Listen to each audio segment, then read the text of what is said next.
नहमदुहु नसल्ली अला रसूलिहिल करीम अम्मा बाद फ़ौज़ु बिल्लाहि मिनश शैतानिर रजीम बिस्मिल्लाहिर रहमानिर रहीम।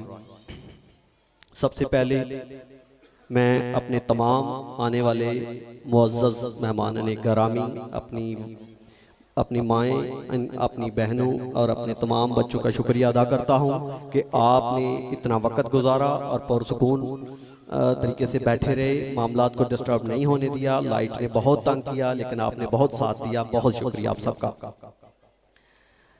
इसके बाद मैं चाहता हूं कि चूंकि हमारा प्रोग्राम अख्ताम तक पहुंच चुका है, मैं आपके सामने द बेस्ट नॉलेज स्कूल की अगले साल की पॉलिसीज और गुजरे हुए वक्त पे थोड़ी सी बात करना चाहता हूं। कोशिश करूंगा कि क्लोज करूं। पिछले 2 साल से हम कोरोना की सूरत हाल से गुजरे हैं और सबसे ज्यादा स्कूल कोरोना से मुतासर हुए। तो अल्हम्दुलिल्लाह मुझे बड़ी खुशी हुई कि 2 साल के बाद आज फिर हम इकट्ठे बैठे हैं और कोरोना की सूरत हाल से हमारी जान छूट गई है। इसके बाद रिजल्ट के मुतल्लिक मैंने आपसे पहले भी बात की है कि अल्हम्दुलिल्लाह हम बड़े एतमाद और बड़ी खुशी से यह कह सकते हैं कि हमने अपने बच्चों को इम्तिहान की तैयारी और उनका रिजल्ट तैयार करने में कोई कसर नहीं छोड़ी, ना इसमें बेईमानी की है जरा बराबर, ना किसी को करने दी है। हर लिहाज से इस रिजल्ट को साफ और शफाफ बनाने की कोशिश की है। इसके बाद सर उस्मान साहब आपके सामने अबैकस के मतलब ये सारी सूरत हाल पेश कर रहे थे। उनके बच्चे की भी परफॉर्मेंस आपने देखी। अबैकस के मतलब उन्होंने आपको बताया, तारफ करवाया। ये कोई नई चीज नहीं है, पाकिस्तान में नहीं हो सकती है, लेकिन ये जापानीज की इजाद है। ये पुराने वक्तों से चली आ रही है। जब कंप्यूटर, कैलकुलेटर ये सारी चीजें नहीं थी, तब ये लोग इससे काउंटिंग करते थे और अपना हिसाब किताब करते थे।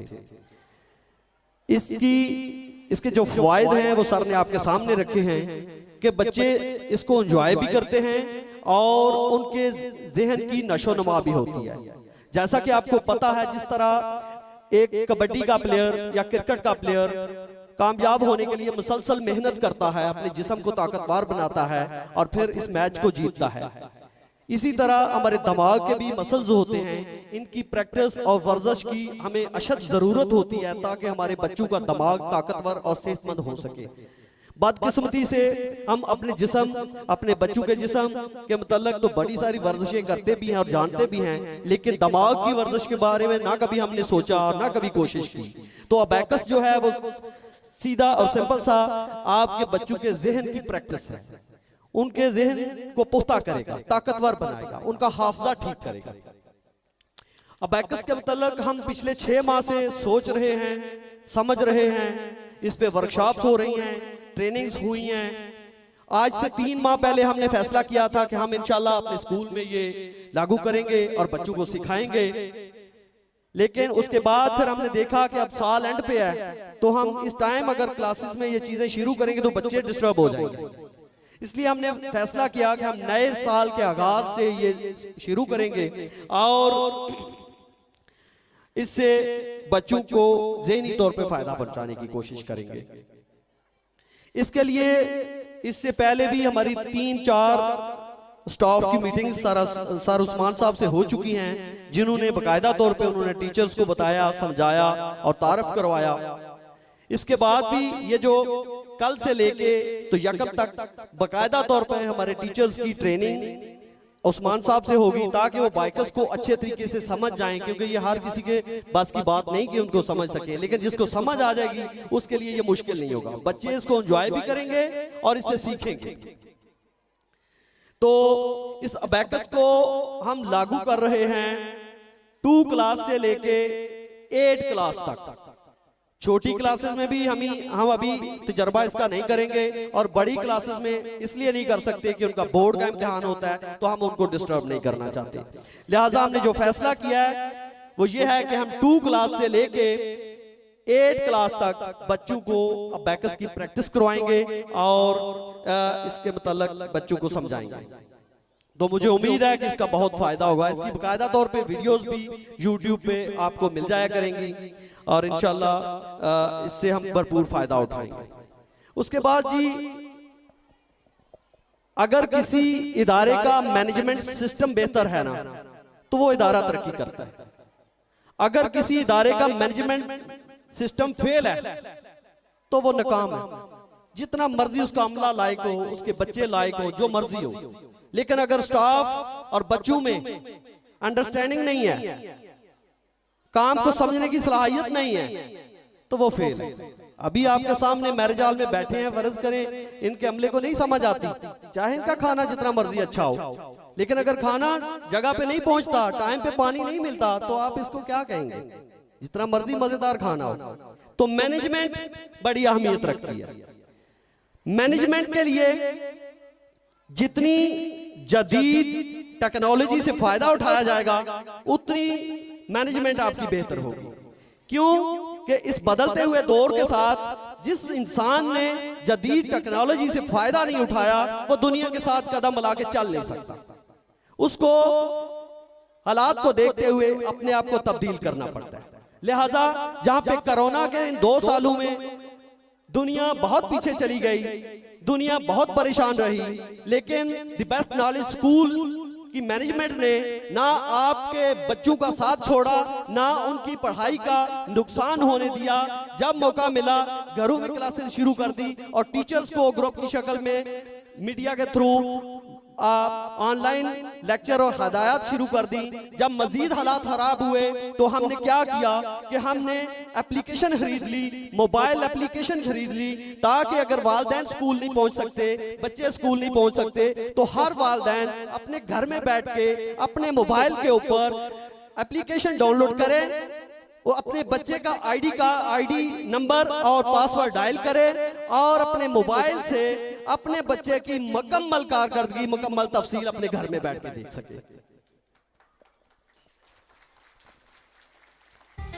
तो अभी भी काफी सारे पेरेंट्स ऐसे हैं जो एप्लीकेशन के मुतल्लिक नहीं जानते, तो मैं उनको बता देना चाहता हूं कि पिछले 1 साल से द बेस्ट नॉलेज स्कूल की अपनी मोबाइल एप्लीकेशन है, जो हर इंसान अपने मोबाइल से प्ले स्टोर से सर्च कर सकता है और अपने बच्चे का पासवर्ड और आईडी लगा के उसको लॉगिन कर सकता है और अपने बच्चे की फीस, हाजिरी, उसका रिजल्ट, उसकी कारकर्दगी, हर चीज अपने मोबाइल पे देख सकता है।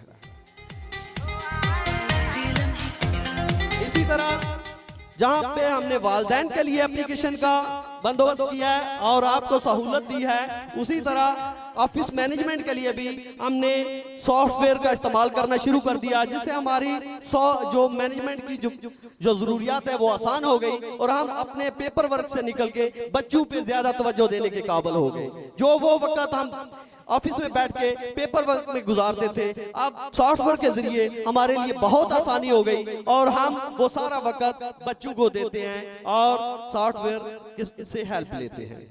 तो ये वो चीजें होती हैं कि एक वो काम है कि 10 बंदे मिल के करते हैं, फिर भी वो अच्छे तरीके से नहीं होता, और एक वो काम है कि आप कोई मशीनरी, कोई जदीद टेक्नोलॉजी से फायदा उठाते हैं, वो काम जो 10 बंदे नहीं कर सकते, वो एक बंदा उससे कहीं ज्यादा कर रहा होता है। लेकिन इसके लिए अल्हम्दुलिल्लाह द बेस्ट नॉलेज स्कूल हर साल पहले से 2 कदम आगे होता है और वक्त के साथ जदीद टेक्नोलॉजी से फायदा उठाता है और हर साल अपने आप को पहले से बेहतर पेश करने की कोशिश करता है।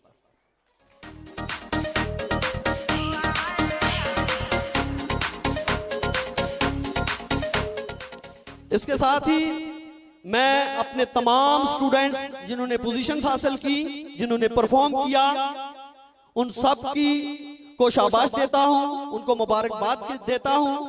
जो बच्चे पोजीशन नहीं हासिल कर सकते, मैं उनको ये कहना चाहूंगा कि आप मजीद मेहनत करें। अभी रास्ता खत्म नहीं हुआ, अभी मंजिल खत्म नहीं हुई, आपने मेहनत करनी है और इंशाअल्लाह मजीद आगे बढ़ के अपनी पोजीशन हासिल करने की कोशिश करनी है। जहां पे प्रोग्राम, रिजल्ट और ये सारे मामलात को कामयाब करने की बात है, तो ये किसी एक इंसान के बस की बात नहीं होती। ये सारा एक टीम वर्क होता है। ये सिर्फ मैंने नहीं किया। आपके सामने हर टीचर बिजी है। कोई अपनी आराइश, अपने आराम या अपने पानी के लिए कहीं पे नहीं जा रही। सारा स्टाफ मेहमानों की खिदमत में लगा हुआ है, बच्चों की खिदमत में लगा हुआ है और अपनी अपनी ड्यूटी पे खड़ा है। अब ये सोचें, इधर 20-25 बच्चे आते हैं, इकट्ठे परफॉर्म करते हैं और वापस चले जाते हैं। आप ये सोचें, ये बच्चे सिर्फ अचानक ऊपर आके सब कुछ करके नहीं चले जाते। इस पर्दे के पीछे जो टीचर्स मेहनत कर रही हैं, उनकी कितनी मेहनत है। असल दाद के हकदार वो स्टाफ है जिनकी मेहनत और कोशिश की वजह से आज हमारा रिजल्ट और ये शानदार तकरीब एहतमाम तक जा रही है। भरपूर मेहनत की है हमारे सारी टीचर्स ने, सारे बच्चों ने, और मैं दिल की था गहराइयों से उनका शुक्रिया अदा करता हूं। और मैं चाहता हूं कि आप भी उनकी हौसला अफजाई के लिए एक दफा जोरदार क्लैप करें।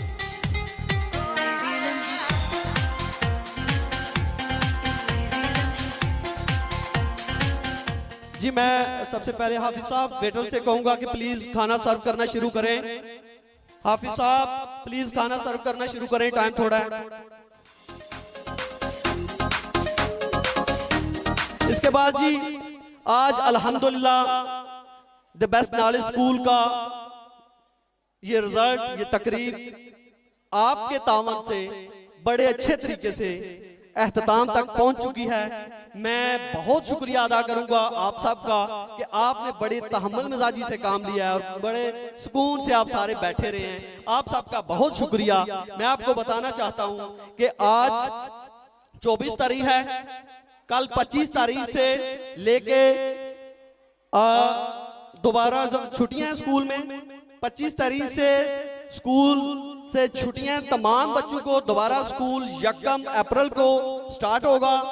इस दौरान तमाम पेरेंट्स से रिक्वेस्ट है कि आप अपने बच्चों की बुक्स और बाकी मामला में बिल्कुल डिले ना करें, क्योंकि इस साल हमने अपना रिजल्ट 1 महीना डिले किया है। तो हम नहीं चाहते कि मजीद ये दिन जाया किए जाएं और डिले किया जाए। हमने बच्चों को 1 हफ्ते की छुट्टी दी है। आप बच्चों को रेस्ट करने दें, उनको घूमने के लिए जरूर ले जाएं, उनको एंजॉय करवाएं, उनको टेंशन फ्री रखें। लेकिन इन दिनों में आपने बच्चों के लिए यूनिफॉर्म, उनकी बुक्स और सारी चीजें कंप्लीट करनी है।